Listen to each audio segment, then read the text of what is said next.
Right ఇదే అంశానికి సంబంధించి మోర్ డీటెయిల్స్ మా బ్యూరో చీఫ్ రాజిరెడ్డి అందిస్తారు. రాజిరెడ్డి, తెలంగాణ కాంగ్రెస్ లో నామినేటెడ్ పదవులపై ఉత్కంఠ నెలకొంది. దీనికి సంబంధించి డీటెయిల్స్ ఏంటి? ఇప్పటికే కాంగ్రెస్ ప్రభుత్వం ఏర్పడి తెలంగాణలో 2 సంవత్సరాలు పూర్తయింది. అయితే 2 సంవత్సరాలు పూర్తయిన నేపథ్యంలో కూడా ఇప్పటి వరకు దాదాపు 37 కార్పొరేషన్స్ సంబంధించినటువంటి చైర్మన్లు మాత్రమే నియమించారు.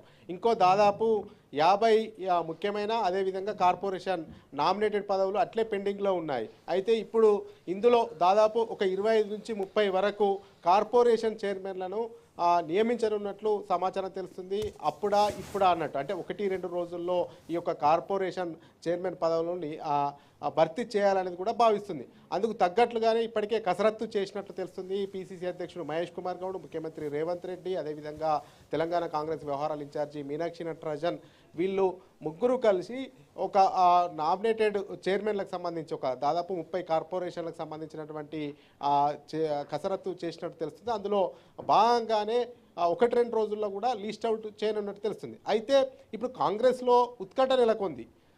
కాంగ్రెస్ విజయం కోసం పనిచేసినటువంటి కార్యకర్తలకు ఈ యొక్క నామినేటెడ్ పోస్టులు ఇస్తారా, లేకపోతే కొత్తగా వచ్చిన వాళ్ళకి ఇస్తారా అనేది కూడా ఉత్కంఠ కొనసాగుతుంది. ఎందుకంటే కాంగ్రెస్ ప్రభుత్వం అధికారంలోకి రావడానికి గతంలో 10 సంవత్సరాలు ప్రతిపక్ష పాత్ర పోషించింది కాంగ్రెస్. ఈ ప్రతిపక్ష పాత్ర పోషించిన సమయంలో చాలామంది కాంగ్రెస్ పార్టీకి పనిచేశారు, చేదోడు వాదోడుగా ఉన్నారు, ఉద్యమాలు చేశారు, పోరాటాలు చేశారు, ఎన్నో కేసులు పెట్టుకున్నారు. కానీ ఇలా కాంగ్రెస్ పార్టీ కోసం పనిచేసిన వాళ్లకు పదవులు దక్కట్లేదు అనేది కూడా నిరాశ కాంగ్రెస్ శ్రేణుల్లో ఉంది. ఈ యొక్క నేపథ్యంలో ఇప్పుడు ప్రకటించబోయే కార్పొరేషన్ చైర్మన్లైనా మొదటి నుంచి దాదాపు ఒక 10-15 సంవత్సరాల నుంచి కాంగ్రెస్ పార్టీలో పనిచేసిన వాళ్ళకే దక్కాలి, అలా వస్తేనే బాగుంటుంది, కార్యకర్తలకు న్యాయం చేసినట్లు అవుతుంది అనేది కూడా పార్టీ వర్గాల్లో చర్చ జరుగుతుంది. అయితే ఇప్పటికే 2 సంవత్సరాల సమయాన్ని కాంగ్రెస్ ప్రభుత్వం వృధా చేసిందని చెప్పుకోవచ్చు. ఎందుకంటే 37 కార్పొరేషన్ పదవులే ఇచ్చింది. ఆ కార్పొరేషన్ పదవులు ఇచ్చినా కానీ వాటికి సంబంధించినటువంటి డైరెక్టర్లను కూడా ఇంతవరకు నియమించలేదు. 37 కార్పొరేషన్లకు సంబంధించి డైరెక్టర్లు ఇస్తామనేది కూడా నియోజకవర్గానికి 2 పేర్లు 3 పేర్లు ఇట్లా తీసుకున్నారు.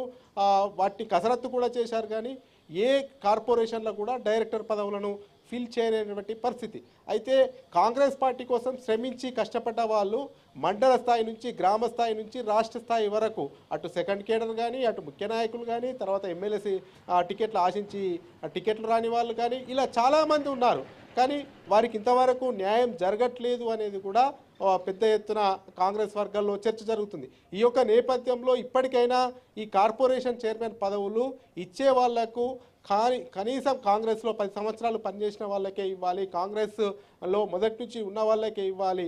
కానీ కొత్తగా వచ్చిన వాళ్ళకి ఈ యొక్క కార్పొరేషన్లో మళ్ళీ ప్రాధాన్యత దక్కితే కాంగ్రెస్ కార్యకర్తలకు, కాంగ్రెస్ నాయకులకు అన్యాయం చేసిన వాళ్ళు అవుతారనేది కూడా కాంగ్రెస్లో ఒక చర్చ జరుగుతుంది. మొత్తానికి చూసుకున్నట్టయితే ఇప్పుడు ఉన్నటువంటి దాదాపు ఒక 50 వరకు పెండింగ్లో ఉన్నాయి కార్పొరేషన్లు, అదేవిధంగా సుడా కూడా ఇలాంటి చైర్మన్ పదవులు కూడా.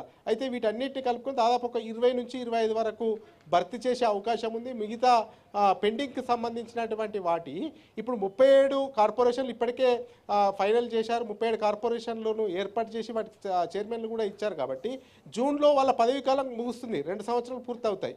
అయితే అప్పుడు ఈ 37 కార్పొరేషన్లు ఇప్పుడు ఇవ్వంగా పోగా బ్యాలెన్స్ ఉన్నటువంటి పెండింగ్ కార్పొరేషన్లు ఏవైతే ఉన్నాయో అవి ఇవి కలిపి మళ్ళీ జూన్ తర్వాత ఇచ్చే అవకాశాలు కనబడుతున్నాయి. కానీ ఇప్పటికైతే ప్రస్తుతం 25 నుంచి 30 వరకు కార్పొరేషన్లను చైర్మన్లను భర్తీ చేసే అవకాశం ఉంది. మిగతా పెండింగ్ ఇప్పుడు ఏవైతే 37 ఉన్నాయో అవి పదవీ కాలం అయిపోయిన తర్వాత అవి ఇవి కలిపి వాటితో పాటు డైరెక్టర్లను కూడా ఇస్తారనే ఒక చర్చ మాత్రం జరుగుతుంది. అయితే కాంగ్రెస్ వర్గాల్లో ఒక ఆసక్తికరమైన చర్చ జరుగుతుందని చెప్పుకోవచ్చు.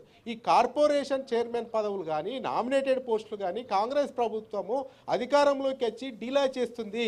దీనివల్ల కాంగ్రెస్ ప్రభుత్వానికే నష్టం జరుగుతుంది. ఎందుకంటే కాంగ్రెస్ ప్రతిపక్షంలో ఉన్నప్పుడు పెద్ద ఎత్తున ఉద్యమాలు, పోరాటాలు, కాంగ్రెస్ అధికారంలోకి రావడానికి ఎంతో శ్రమించినటువంటి కాంగ్రెస్ కార్యకర్తలకు, అదేవిధంగా నాయకులకు సరైన ప్రాధాన్యత దక్కట్లేదు.